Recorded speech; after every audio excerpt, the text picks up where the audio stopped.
Hello guys, പുതിയൊരു unboxing വീഡിയോയിലേക്ക് എല്ലാവർക്കും സ്വാഗതം. ഇപ്പോൾ മോട്ടോന്റെ എഡ്ജ് 50 ഫ്യൂഷൻ ജസ്റ്റ് ഒരു അൺബോക്സിങ് കാണിച്ചു തരാം. അതിന് ശേഷം നമുക്ക് സ്പെക്കും കാര്യങ്ങളും പറഞ്ഞുതരാം. തുറന്നു വരുമ്പോൾ തന്നെ അതിൻ്റെ ഉള്ളിൽ കേസും മറ്റേ സിമ്മിങ് ജിറ്റി പിന്നും ഉണ്ട്. ഇതാണ് നമ്മുടെ ഫോൺ. ഓൾറെഡി ഒരു അൺബോക്സിങ് കഴിഞ്ഞതാട്ടാ. അപ്പോൾ ഇതാണ് ഫോൺ വരുന്നത്, ഒരു ബ്ലൂ കളർ സാധനം. ബോക്സിന്റെ ഉള്ളിൽ പിന്നെ വരുന്നത് 68 വാട്ടിന്റെ ഫാസ്റ്റ് ചാർജർ. വേറെ ആരും അങ്ങനെ അധികം കൊടുക്കാറില്ല അല്ലേ. അപ്പോൾ ഈ മോട്ടോറോളയുടെ സെറ്റില് ഫാസ്റ്റ് ചാർജർ വരുന്നുണ്ട്. പിന്നെ ഇതിനെ കുറിച്ച് പറയുമ്പോൾ എന്താ പറയണ്ടേ, സ്പെക് വൈസ് പറയുമ്പോൾ സ്നാപ്ഡ്രാഗന്റെ 7S Gen 2 എന്ന് പറയുന്ന ഒരു പ്രൊസസ്സർ വരുന്ന ഒരു ഫോൺ. അപ്പോൾ ഇതാണ് ഫോൺ. വളരെ ലൈറ്റ് വെയിറ്റ് ആയിട്ടുള്ള ഒരു ഫോൺ ട്ടാ. ഇത്ര നാൾ അൾട്രാ കൊണ്ടു നടന്ന കാരണമാണെന്ന് അറിയില്ല, സാധനം കൈ കിട്ടിയപ്പോൾ വളരെ വെയിറ്റ് കുറവാണ്. അതേപോലെ തന്നെ ഇതിന്റെ ഡിസ്പ്ലേ കർവ്ഡാണ്. 144 ഹെഡ്സിന്റെ കർവ്ഡ് ഡിസ്പ്ലേ ആണ് വരുന്നത്. 1600 നിറ്റ്സിന്റെ ബ്രൈറ്റ്നസ്സും വരുന്നുണ്ട് ഈ സാധനം. പിന്നെ ബാറ്ററി എന്ന് പറയുന്നത് 5000 mAh ബാറ്ററിയാണ് വരുന്നത്. നേരത്തെ പറഞ്ഞ പോലെ തന്നെ 68 വാട്ടിന്റെ ഫാസ്റ്റ് ചാർജിങ് വരുന്നുണ്ട്. ഇനി ക്യാമറ ഡിപ്പാർട്ട്മെന്റിലേക്ക് പോവുകയാണെങ്കിൽ 50 മെഗാ പിക്സലിന്റെ സോണിയുടെ സെൻസറാണ് വരുന്നത്. അതേപോലെ തന്നെ 13 മെഗാ പിക്സലിന്റെ ഒരു അൾട്രാ വൈഡും വരുന്നുണ്ട്. ഫ്രണ്ടിലത്തെ സെൽഫി ക്യാമറ ആണ് ഏറ്റവും പ്രധാനം എന്ന് വെച്ചാൽ 32 മെഗാ പിക്സലിന്റെ സെൽഫി ക്യാമറ വരുന്നുണ്ട്. ഫ്രണ്ടിലും ബാക്കിലും നമുക്ക് 4K റെക്കോർഡ് ചെയ്യാൻ പറ്റണ ഒരു സെറ്റും കൂടിയാണ് ഇട്ടത്. വളരെ ലൈറ്റ് വെയിറ്റ് എന്ന് പറഞ്ഞാൽ വളരെ ലൈറ്റ് വെയിറ്റ്. ഇതിന്റെ വിഡ്ത്ത് കുറഞ്ഞ് ഹൈറ്റ് കൂടിയിട്ടുള്ള ഒരു മോഡലാണ് കേട്ടോ സാധനം. കയ്യിലൊക്കെ പിടിക്കാൻ അടിപൊളിയാണ്. ഈ അൾട്രയൊക്കെ വെച്ച് നോക്കുമ്പോൾ വിഡ്ത്ത് നല്ലോണം കുറവുണ്ട്. അത് കാരണം പെട്ടെന്ന് ഒരു വെയിറ്റിന്റെ സംഭവം മനസ്സിലാവുന്നുണ്ട്. അതാണ് ഞാൻ അങ്ങനെ ഇടയ്ക്കിടയ്ക്ക് എടുത്ത് പറയണത് കേട്ടോ. അപ്പോൾ ഇതാണ് സംഭവം. നമുക്ക് മോട്ടോറോളയിൽ നിന്ന് കിട്ടുന്നത് 3 വർഷത്തെ ആൻഡ്രോയിഡ് അപ്ഡേറ്റും 4 വർഷത്തെ സെക്യൂരിറ്റി അപ്ഡേറ്റ് ആണ് ഉള്ളത്. പറഞ്ഞു വന്ന പോലെ തന്നെ മറ്റേ IP68 വാട്ടർ റെസിസ്റ്റന്റ് ഉള്ള ഒരു ഫോണും കൂടിയാണ് ഉള്ളത്. നിലവിൽ ഹെഡ്ഫോൺ ജാക്ക് ഇല്ല, ഡ്യുവൽ സ്റ്റീരിയോ സ്പീക്കറാണ് ഉള്ളത്. 2 സിം ഇടാൻ പറ്റും, എക്സ്റ്റേണൽ മെമ്മറി കാർഡ് ഇടാൻ പറ്റില്ല. അപ്പോൾ ഇതാണ് നിലവിൽ പറയാനുള്ളത്. നമുക്ക് ഈ ഫോൺ നിലവിൽ മോട്ടോയുടെ എഡ്ജ് 50 ഫ്യൂഷൻ നിലവിൽ കിട്ടുന്നത് ആൻഡ്രോയിഡ് 14 കിട്ടുന്നത്. അതാണ് നേരത്തെ പറഞ്ഞത് 4 വർഷത്തെ ആൻഡ്രോയിഡ് അപ്ഡേറ്റ്, 3 വർഷത്തെ സെക്യൂരിറ്റി അപ്ഡേറ്റ് എന്ന്. പിന്നെ ഇതില് ഇതിന്റെ ബാക്ക് നിലവിൽ ഗ്ലാസ് ഫിനിഷ് ഒന്നല്ല, ഒരു അടിപൊളി ലെതർ ഫിനിഷ് ആണ് ഉള്ളത്. പെട്ടെന്ന് ചെളി പിടിക്കുക എന്നുള്ളത് കണ്ടറിയേണ്ടി വരും. അപ്പൊ നമ്മൾ എടുത്തിട്ടുള്ള സ്റ്റോറേജ് 12 GB റാമും 256 GB സ്റ്റോറേജും. ഈ ഒരു വിലയ്ക്ക് മറ്റുള്ള ഫോണുകളിൽ വെച്ച് നോക്കുമ്പോൾ സ്റ്റോറേജ് ഏറ്റവും ബെറ്റർ ആയിട്ട് കിട്ടുന്നത് ഇതാണെന്നാണ് എൻ്റെ ഒരു അറിവ്. അത് കാരണമാണ് ഇത് എടുത്തിട്ടുള്ളത്. പിന്നെ ഇത് കർവ് ഡിസ്പ്ലേ കാരണം ഇതിന്റെ ഡിസ്പ്ലേ മറ്റേ നമ്മൾ എക്സ്ട്രാ ഗ്ലാസ് ഒട്ടിക്കുമല്ലോ, ആ സാധനം ഒട്ടിക്കുമ്പോൾ ഇതിന്റെ ഉള്ളിലേക്കൊക്കെ വെള്ളം പോകാണ്ടിരിക്കാനായിട്ട് അതിന്റെ ഒരു ലിക്വിഡ് ഉണ്ട്. ആ സാധനം പോകാണ്ടിരിക്കാനായിട്ട് ഇവർ തന്നെ കമ്പനി തന്നെ അതിൻ്റെ ഉള്ളിൽ ഒരു സാധനം ഒരു സ്റ്റിക്കർ പോലെ പ്രൊവൈഡ് ചെയ്യുന്നുണ്ട്. ആ സാധനം ഞാൻ ഇടയിൽ കാണിച്ചു തരാം. അപ്പൊ അത് എങ്ങനെ മനസ്സിലായെന്ന് വെച്ചാൽ ഈ ഫോണിന്റെ കവർ പൊളിച്ചപ്പോൾ അതുമ്മ തന്നെ എഴുതി വെച്ചിട്ടുണ്ടായിരുന്നു ആ സാധനം ഉപയോഗിച്ചതിന് ശേഷം ആ UV ഗ്ലാസ് ഒട്ടിക്കാന്നുള്ളത്. അപ്പോൾ വളരെ ലൈറ്റ് വെയിറ്റ് എന്ന് പറഞ്ഞു കഴിഞ്ഞാൽ വളരെ ലൈറ്റ് വെയിറ്റ് സാധനം. ഇനി ഇത് നമുക്ക് ഇതിന്റെ ഉള്ളിലത്തെ കുറച്ച് ഫോട്ടോസും വീഡിയോസും കണ്ടിട്ട് വീഡിയോ അവിടെ വൈൻഡപ്പ് ചെയ്യാം. ഈ സാധനം ഉപയോഗിക്കുന്നവർ, മോട്ടോർ എഡ്ജ് 50 ഫ്യൂഷൻ ഉപയോഗിക്കുന്നവർ ഒന്ന് കമന്റ് ചെയ്തോളം എങ്ങനെയുണ്ടെന്നുള്ളത്. സ്നാപ്ഡ്രാഗന്റെ 7S Gen 2 ആണ് പ്രൊസസ്സർ വരുന്നത്. വളരെ ലൈറ്റ് വെയിറ്റ് ആണ് കേട്ടോ. അപ്പോൾ ഇത് നമ്മളിപ്പോൾ ഷൂട്ട് ചെയ്യുന്നത് മോട്ടോന്റെ എഡ്ജ് 50 ഫ്യൂഷനിലുള്ള 4K റെക്കോർഡിംഗ് ആണ് കേട്ടോ. ബാക്ക് ക്യാമറയിലാണ് കാണുന്നത്. അപ്പോൾ ഇതൊക്കെയാണ് ഇതിൻ്റെ ഒരു ക്ലാരിറ്റി വരുന്നത്. ജസ്റ്റ് ഒന്ന് നോക്കിയിട്ട് ഒന്ന് അഭിപ്രായം കമൻറ്റ് ചെയ്തോളൂ. ഫ്രണ്ട് ക്യാമറ 4K എടുക്കാൻ പറ്റും, അതിൻ്റെ വീഡിയോ വരുന്നുണ്ട്, നോക്കിക്കോട്ടെ. അപ്പോൾ ഇതാണ് എഡ്ജ് 50 ഫ്യൂഷൻ്റെ ഫ്രണ്ട് ക്യാമറയുടെ ആ ഒരു 4K ക്വാളിറ്റി എന്ന് പറയുന്നത്.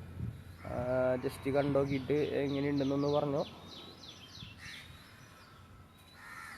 കാണുന്നതൊക്കെ തന്നെ. അപ്പോൾ കമൻറ്റ് നിങ്ങൾ ഇപ്പോൾ കണ്ടുകൊണ്ടിരിക്കുന്നതിൻ്റെ അൾട്രാ വൈഡ് ആംഗിൾ ക്യാമറയാണ് കേട്ടോ. അപ്പോൾ സൗണ്ടും ഇതിൽ നിന്ന് തന്നെയാണ്, എക്സ്ട്രാ മൈക്കൊന്നും ഉപയോഗിച്ചിട്ടൊന്നുമില്ല. അപ്പോൾ ഈ കാണുന്നതാണ് ഇതിൻ്റെ നോർമൽ. സ്റ്റാർട്ട് ചെയ്യുന്നത് മറ്റേ 1x ആണ്, 4K കേട്ടോ. ആദ്യം നമ്മൾ കണ്ട വീഡിയോയിൽ കുഴപ്പമുണ്ടായിരുന്നില്ല. നമുക്കൊരു സൂമിങ് ടെസ്റ്റ് വേണ്ടേ, ഒരു 5x 6x വരെയൊക്കെ എത്തിയിട്ടുണ്ട്. അപ്പോൾ 6 ഒക്കെ ആകുമ്പോഴേക്കും ചെറുതായിട്ടൊന്ന് പാളി തുടങ്ങിയിട്ടുണ്ട്. എന്നാലും കുഴപ്പമില്ല, അത്യാവശ്യം അടിപൊളി നല്ലൊരു വീഡിയോ ക്വാളിറ്റി തന്നെയാണ് കിട്ടുന്നത്. എങ്ങനെയുണ്ടെന്ന് നിങ്ങളൊന്ന് കമൻ്റ് ആയിട്ട് പറയും. ഇപ്പോൾ ഉള്ളത് വൈഡ് ആംഗിൾ കേട്ടോ. അപ്പോൾ നമ്മൾ വീഡിയോ ക്ലാരിറ്റി എന്തായാലും എല്ലാവരും കണ്ടു. അപ്പോൾ ഇപ്പോൾ കാണുന്നത് എഡ്ജ് 50 ഫ്യൂഷനിൽ എടുത്തിട്ടുള്ള ക്യാമറയുടെ സാമ്പിൾസ് ആണ് കേട്ടോ. അപ്പോൾ പോർട്രേറ്റ് ഉണ്ട്, നോർമൽ മോഡ് ഉണ്ട്, എല്ലാവിധ ടൈപ്പും ഉണ്ട്. എങ്ങനെയുണ്ടെന്നുള്ളത് നിങ്ങൾ കമന്റ് ചെയ്തോ. ഇതിൽ അപ്ലോഡ് ചെയ്യുമ്പോൾ എങ്ങനെയാണെന്ന് എനിക്ക് അറിയില്ല ക്ലാരിറ്റി കാര്യങ്ങൾ. എന്തായാലും അത് എൻ്റെ ഇൻസ്റ്റ അക്കൗണ്ടിലും കൂടിയും ഇത് അപ്ലോഡ് ചെയ്യുന്നുണ്ട്. അപ്പോൾ അവിടെയും കൂടി കയറി ഒന്ന് ചെക്ക് ചെയ്തോട്ടാ. ഇതൊക്കെ കാര്യങ്ങളൊക്കെ പറഞ്ഞു. ഇനി എൻ്റെ ഫിംഗർ പ്രിന്റ് അറിയണ്ട. അത് ഇൻ ഡിസ്പ്ലേ ഫിംഗർ പ്രിന്റ് ആണ് വരുന്നത്. സംഭവം സെറ്റ് ചെയ്ത് കഴിഞ്ഞിട്ടുണ്ട്. അപ്പോൾ വെറുതെ വെച്ച് കഴിഞ്ഞാൽ ഈ സാധനം ഓണാവും. വളരെ സ്പീഡാണ് കണ്ടോ, വളരെ സ്പീഡായിട്ട് സാധനം ഓണായി വരുന്നത്. അപ്പോൾ അത്യാവശ്യം ഫാസ്റ്ററാണ് ഫിംഗർ പ്രിന്റിങ്. അപ്പോൾ ഇതാണ് ഫോൺ, കർവ്ഡ് ഡിസ്പ്ലേ. ഇതിൻ്റെ അടിഭാഗത്ത് ചാർജിങ് പോർട്ട് കാണാണ്ട്, പിന്നെ സ്പീക്കറിൻ്റെ കാണാണ്ട്, സിം ട്രേ. ഇനിയിപ്പോൾ റൈറ്റ് സൈഡിലേക്ക് നോക്കുമ്പോൾ power button, volume up and down, മുകളിൽ നിലവിലുള്ളത് തന്നെ. പിന്നെ സ്റ്റീരിയോ സ്പീക്കറാണ് കേട്ടോ. അപ്പോൾ അതിൻ്റെ മുകളിലത്തെ സാധനത്തിനോട് ഇന്ത്യയും ഇതിൻ്റെ ക്വാളിറ്റി ഒന്നും കേട്ടോക്കണ്ടേ. സ്റ്റീരിയോ സ്പീക്കറാണെന്ന് പറയുകയും ചെയ്തു. എങ്ങനെയുണ്ട് സൗണ്ട് ഒന്നും കാര്യങ്ങളും അപ്പോൾ കേൾപ്പിച്ചാൽ കേട്ടോ. അപ്പോൾ സൗണ്ട് ക്വാളിറ്റി ചെക്ക് ചെയ്യാനുള്ള സമയമാണ്.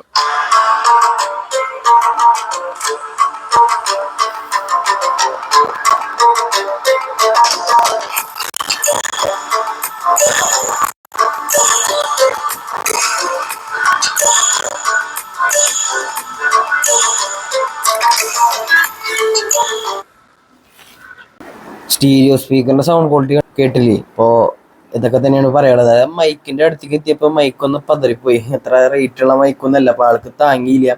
അപ്പോൾ അത് കഴിഞ്ഞിട്ട് ഞാൻ പറഞ്ഞിട്ടുള്ള കാര്യങ്ങളും കുറച്ചും കൂടി ഇങ്ങനെ പതിരെയാണ് പോണത്. അപ്പോൾ അതാണ് ഇതിൽ 5G ഫോണാന്ന് പറഞ്ഞിട്ടുണ്ടായിരുന്നു. അപ്പോൾ ഇതിൽ 15 ബാൻഡാണ് ഇട്ടുള്ളത് 5Gക്ക് വേണ്ടിയിട്ട് മാത്രമുള്ളത്. ആർക്കെങ്കിലും ഒന്ന് ഷെയർ ചെയ്ത് കൊടുക്കട്ടെ, ആർക്കെങ്കിലും ഒന്ന് ഉപകാരപ്പെട്ടത് കമന്റ് ഒക്കെ ചെയ്ത് തുടങ്ങി. ഈ ഫോണൊക്കെ ഉപയോഗിക്കുന്നുണ്ട്. അപ്പോൾ ഇതിൻ്റെ സ്ക്രീനൊക്കെ അങ്ങനെ ആരെങ്കിലും സ്ക്രീൻ മറ്റേ UV പ്രൊട്ടക്ടർ ഗ്ലാസ് ഒട്ടിച്ചിട്ട് എന്തെങ്കിലും എക്സ്പീരിയൻസ് ഒക്കെ ഉണ്ടെങ്കിൽ ആ സാധനങ്ങളൊക്കെ ഒന്ന് ഷെയർ ചെയ്യാം. പിന്നെ ഈ ലെതർ ഫിനിഷിംഗ് പെട്ടെന്ന് ഞാൻ ആദ്യം ചോദിച്ച പോലെ ചെളി ആവുന്നുണ്ടോ എന്നുള്ളതും കൂടി.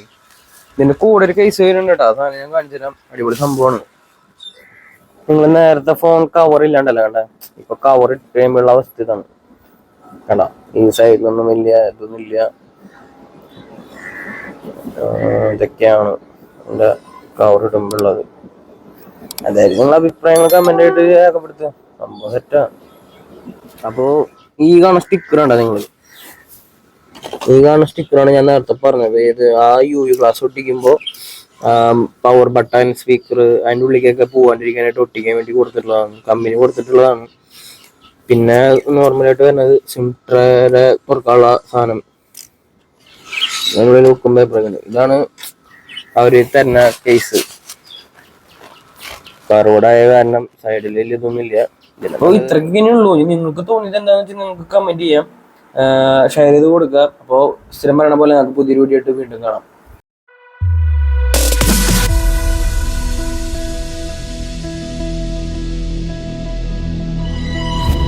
Is it